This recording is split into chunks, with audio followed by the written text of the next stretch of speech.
Hey, this is Mr. Coker with Foundations of Algebra Lesson 8.2, Graphing Linear Equations. When we're talking about graphing linear equations, we're taking something that is in slope-intercept form, meaning that you have two values in the equation. One is the slope and one is the y-intercept.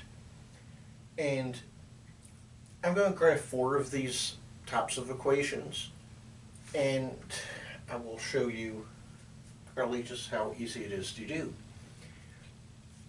This is the first one I'm going to do. In this here's my coordinate plane I'm going to use. I've got the y-axis and x-axis. Keep that in mind because that'll be very important. Always when you're graphing, it's important to know which axis is which, and we're going to use it right away when we graph. This is the first one I'm going to do, and it says y equals 1/2 x minus 3.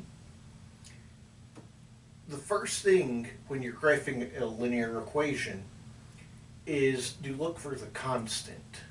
So the number that doesn't have any x's, because that is your y-intercept. In this case, it's -3. I'm going to put y-intercept and draw an arrow. So -3 is the y-intercept in this equation. So the first step is to own our y-axis. Remember, this is the point of origin. This is 0, 0. So on the y-axis, we're going to find -3. I'm going to go -1, -2, -3. And we plot a point on -3. The second step is to use slope to make a second point. The slope is the coefficient of x. It's the number of x's that we have. In this case, it's 1/2, or 1/2.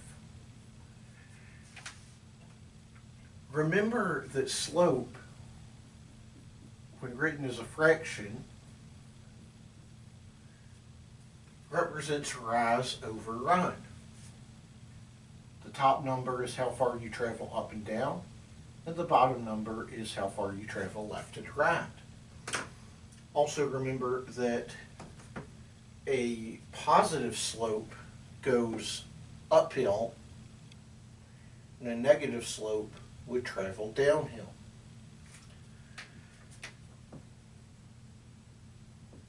Okay. That will be important in a second. So when we're finding a slope of 1/2, we're going to go from the y-intercept and we're going to travel up and down 1 because that's our top number. So I'll go up 1. Left and right, I'm going to travel 2. That's our bottom number. But which direction should we go? Now you can do this mathematically, but sometimes you don't have enough room on the graph. And to just go, up for positive, right for positive, down for negative, anything of that nature. You don't always have enough room.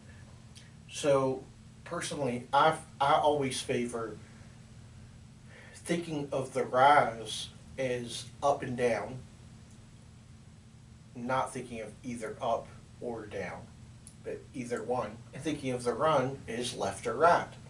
And the reason for this is I just do simplify it to make the math a little bit easier, and then visually do say, remember that a positive slope moves uphill, and we have a positive slope. So if I go up 1 unit, in order to still have a positive slope, I would need to go right 2 units. And you can check this when you graph, and by the way, and then you graph your line. Just draw a line that goes through both points. And you can check this by saying, well, if we're traveling left to right, we would be going uphill. Therefore, it's positive. So you know that is correct.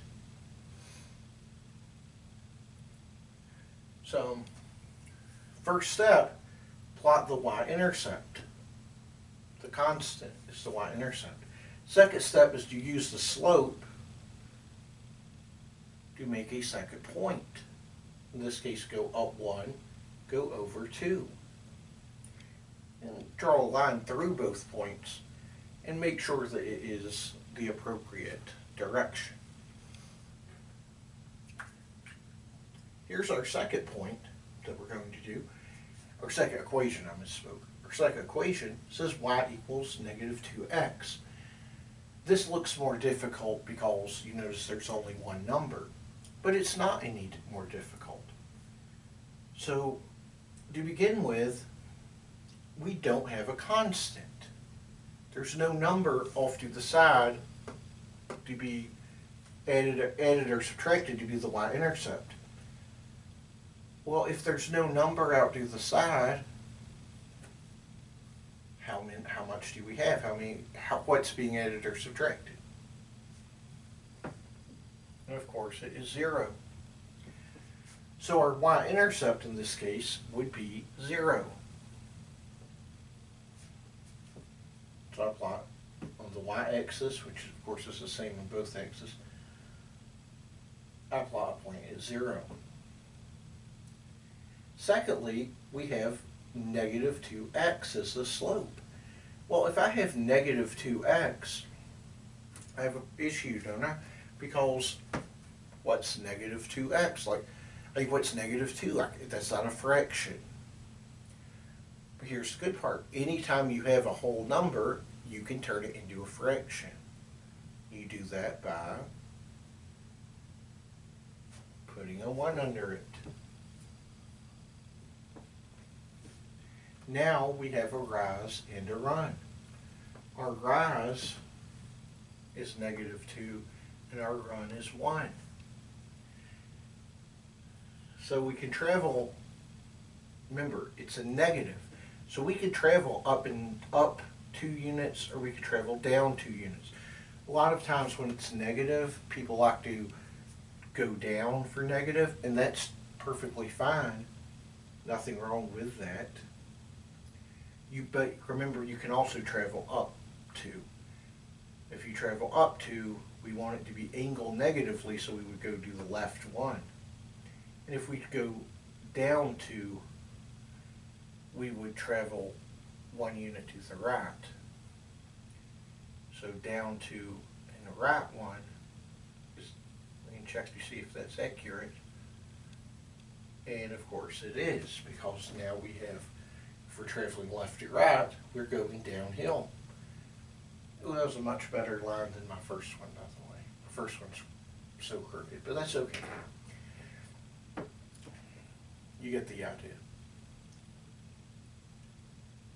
Hopefully you can see these are really easy. Now the next one is also just as easy. It's just like the negative 2x, y equals negative 2x, only now it's kind of reversed.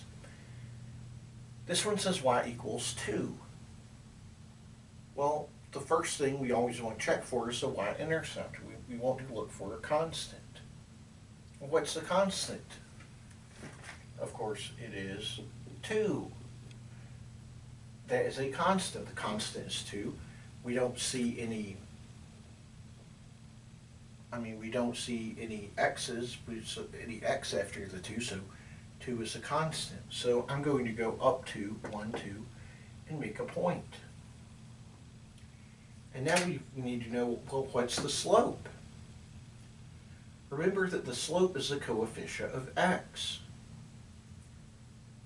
Well, how many x's do we have? Hopefully, you say we have 0.